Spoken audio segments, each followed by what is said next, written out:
Welcome everyone, I am so pumped to dive right into another explainer with you all today. We are unpacking a recent event that is, honestly, the absolute perfect microcosm of our modern political divide. I'm talking about the UFC Freedom 250 held right there on the White House South Lawn. Now, depending on your political feed, this was either the ultimate unapologetic patriotic celebration or a deeply offensive, tacky spectacle. We're going to break down exactly what happened, how it was received, and what it ultimately tells us about America today, all by looking directly at the source material. Let's get into it. Okay, so here's our roadmap. We're going to kick things off by unpacking the sheer scale of the UFC 250 spectacle, and then examine the intense cultural clash of patriotic triumph versus tacky disgrace. From there, we'll hit three massive flashpoints: the miracle weather divide, the Michelle Obama controversy, and the debate over corporate cash. Finally, we'll zoom out to see what this all means for a divided America's 250th anniversary. All right, starting off with Section 1, the UFC 250 spectacle, a White House first. To truly wrap your head around why people reacted the way they did, you first have to understand the sheer, unprecedented scale of this thing. This wasn't just some small, polite gathering. We are talking about a massive combat sports event dropped directly onto the White House South Lawn, pulling double duty to celebrate both America's 250th anniversary and Donald Trump's 80th birthday.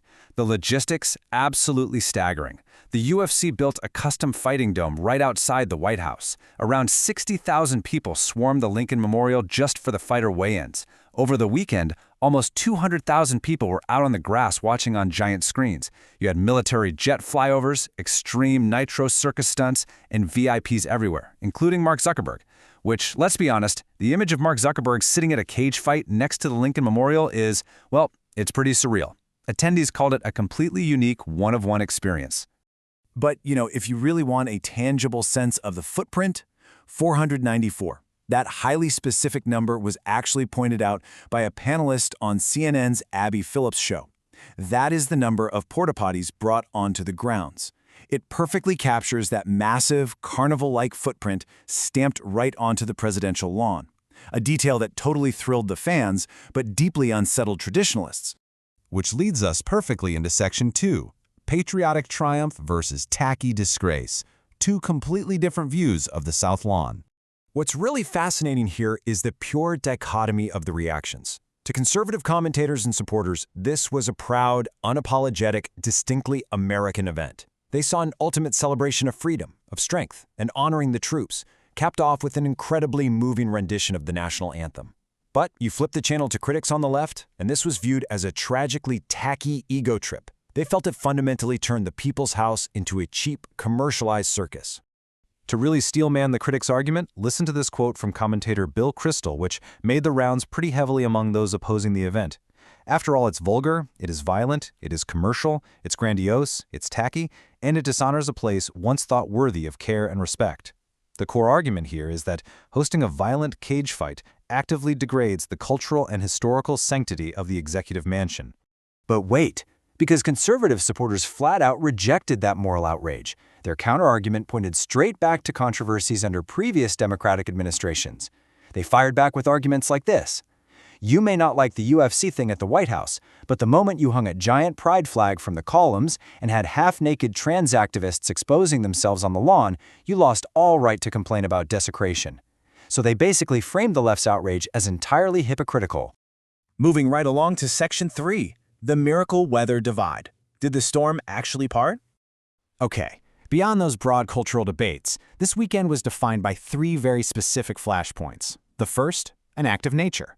A massive thunderstorm genuinely threatened to derail the entire outdoor spectacle. At 8 p.m., a major storm was barreling straight for D.C. According to the right, liberal critics on social media were actively hoping for a rainout, practically doing rain dances. But then, right around 11:20 p.m., something wild showed up on the NOAA radar. The storm system seemingly split or shifted east, bypassing the city almost entirely. By the 1 a.m. finale, the event went off flawlessly under clear skies, with these stunning, illuminated shots of the White House. So of course, it begged the question, was it a divine sign or just weather? Skeptics reasonably pointed out that, well, sometimes it just rains, and storm paths randomly shift. But conservative podcasters absolutely celebrated this as something much deeper. Some even drew comparisons to the time lightning notably struck a George Floyd mural. For supporters, the storm parting wasn't just good luck, it felt like a powerful, cosmic endorsement. Let's look at Section 4, the Michelle Obama controversy, and a fighter's highly inflammatory remarks. All right, so here is exactly what went down. During his live post-fight victory speech, UFC fighter Josh Hokett grabbed the mic and yelled to the crowd, "Michelle Obama is a man, am I right, America?"